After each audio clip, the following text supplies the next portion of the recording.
VBG Ramji ಯೋಜನೆ ಬಗ್ಗೆ ಕಾಂಗ್ರೆಸ್ನವರು ಉದ್ದೇಶಪೂರ್ವಕವಾಗಿ ಅಪಪ್ರಚಾರ ಮಾಡುತ್ತಿದ್ದಾರೆ ಎಂದು ವಿಧಾನ ಪರಿಷತ್ ಸದಸ್ಯ ಸಿಟಿ ರವಿ ಆರೋಪಿಸಿದರು. ನಗರದಲ್ಲಿ ಶನಿವಾರ ಸುದ್ದಿಗೋಷ್ಠಿಯಲ್ಲಿ ಮಾತನಾಡಿದ ಅವರು, ಸತ್ಯ ಹೊಸರು ದಾಟುವ ಮುಂಚೆ ಸುಳ್ಳು ಊರೆಲ್ಲ ಸುತ್ತಿ ಬಂತು ಎಂಬ ಗಾದೆಯಂತೆ ಕೇಂದ್ರ ಸರ್ಕಾರ ಜನರಿಗೆ ಸತ್ಯ ತಿಳಿಸುವ ಮುನ್ನವೇ ಕಾಂಗ್ರೆಸ್ ಸುಳ್ಳು ಪ್ರಚಾರ ಮಾಡಿಕೊಂಡು ಬರ್ತದೆ ಎಂದು ದೂರಿದರು. ಆದರೆ ಇನ್ನೂ ಹೆಚ್ಚಿನ ಪ್ರಮಾಣದಲ್ಲಿ ಕೇಂದ್ರದಿಂದ ಹಣಕಾಸಿನ ನೆರವು ದೊರಕುತ್ತೆ.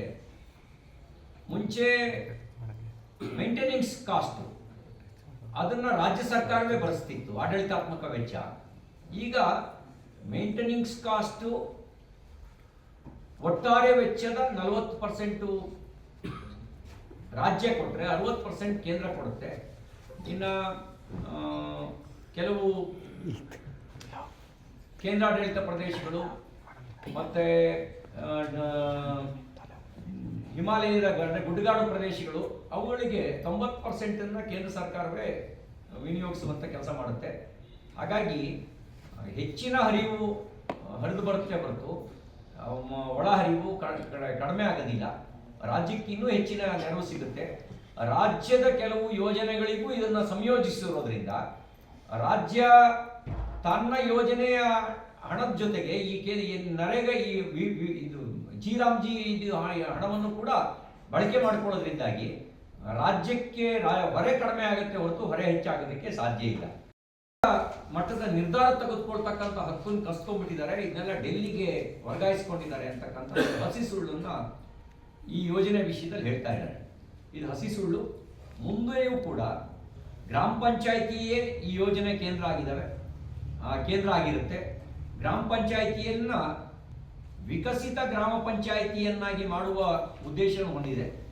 ಯಾವ ಯೋಜನೆಯನ್ನು ಕೈಗೆತ್ತಿಕೊಳ್ಬೇಕು ಅನ್ನುವ ನಿರ್ಣಯ ಗ್ರಾಮ ಪಂಚಾಯಿತಿ ಮಟ್ಟದಲ್ಲೇ ಆಗುತ್ತೆ. ಇನ್ನೊಂದು ಹೊಸದಾಗಿ ಸೇರಿಸಿರೋದೇನು ಅಂದರೆ, ಅವರು ಕೇಂದ್ರ ಮತ್ತು ರಾಜ್ಯದ ವಿವಿಧ ಯೋಜನೆಗಳ ಜೊತೆಗೆ ಸಮನ್ವಯವನ್ನು ಸಾಧಿಸಿ ಆಯಾ ಗ್ರಾಮ ಮಟ್ಟದಲ್ಲಿ ಆ ಯೋಜನೆಯನ್ನು ಪೂರ್ಣಗೊಳಿಸೋದಕ್ಕೆ ಬೇಕಾದಂಥ ಇದನ್ನು ಕೂಡ ಸಹಭಾಗಿತ್ವದೊಂದಿಗೆ, ಅಂದರೆ ಜಿ ಯೋಜನೆಯನ್ನು ಕೂಡ ಸಹಭಾಗಿತ್ವದೊಂದಿಗೆ ಸಂಯೋಜನೆ ಮಾಡಿ ಕೆಲಸ ಮಾಡೋದಕ್ಕೆ ಅವಕಾಶವನ್ನು ಕೊಟ್ಟಿದ್ದೀವಿ. ಅಂದರೆ ಪ್ರಧಾನಮಂತ್ರಿ ಗತಿಶಕ್ತಿ ಯೋಜನೆ ಮುಂದೆ 100 ಲಕ್ಷ ಕೋಟಿ ರೂಪಾಯಿಗಳನ್ನು ಮೂಲಸೌಕರ್ಯದ ಅಭಿವೃದ್ಧಿಗೆ ವಿನಿಯೋಗಿಸಬೇಕು ಅನ್ನುವಂಥ ದೃಷ್ಟಿಯಿಂದ, ಅಂದರೆ ಭಾರತ 2047 ಪರಿಪೂರ್ಣವಾಗಿ ಅಭಿವೃದ್ಧಿ ಹೊಂದಿದ ರಾಷ್ಟ್ರವಾಗಿ ಬದಲಾಗಬೇಕು. ಅಭಿವೃದ್ಧಿ ಹೊಂದಿದ ರಾಷ್ಟ್ರವಾಗಿ ಬದಲಾಗಬೇಕು ಅಂದರೆ ಗ್ರಾಮಗಳು ಕೂಡ ಪೂರ್ಣ ಪ್ರಮಾಣದಲ್ಲಿ ಅಭಿವೃದ್ಧಿ ಹೊಂದಬೇಕು ಅನ್ನೋ ಹಿನ್ನೆಲೆಯಲ್ಲಿ ಗತಿಶಕ್ತಿ ಯೋಜನೆಯನ್ನು ಏನು ರೂಪಿಸಿದೆ, ಆ ಗತಿಶಕ್ತಿ ಯೋಜನೆಗಳ ಜೊತೆಗೂ ಕೂಡ ಈ ಒಂದು ಯೋಜನೆಯನ್ನು ಸಂಯೋಜನೆ ಮಾಡುವಂಥ ಕೆಲಸವನ್ನು ಮಾಡಿದ್ದೇವೆ. ಇದರಿಂದಾಗಿ ಗ್ರಾಮೀಣ ಆರ್ಥಿಕತೆಯಲ್ಲಿ ಒಂದು ಚೈತನ್ಯ ದೊರಕುತ್ತೆ. ವಲಸೆ ಹೋಗೋದನ್ನು ತಪ್ಪಿಸಲಿಕ್ಕೆ ಸಾಧ್ಯ ಇಲ್ಲ.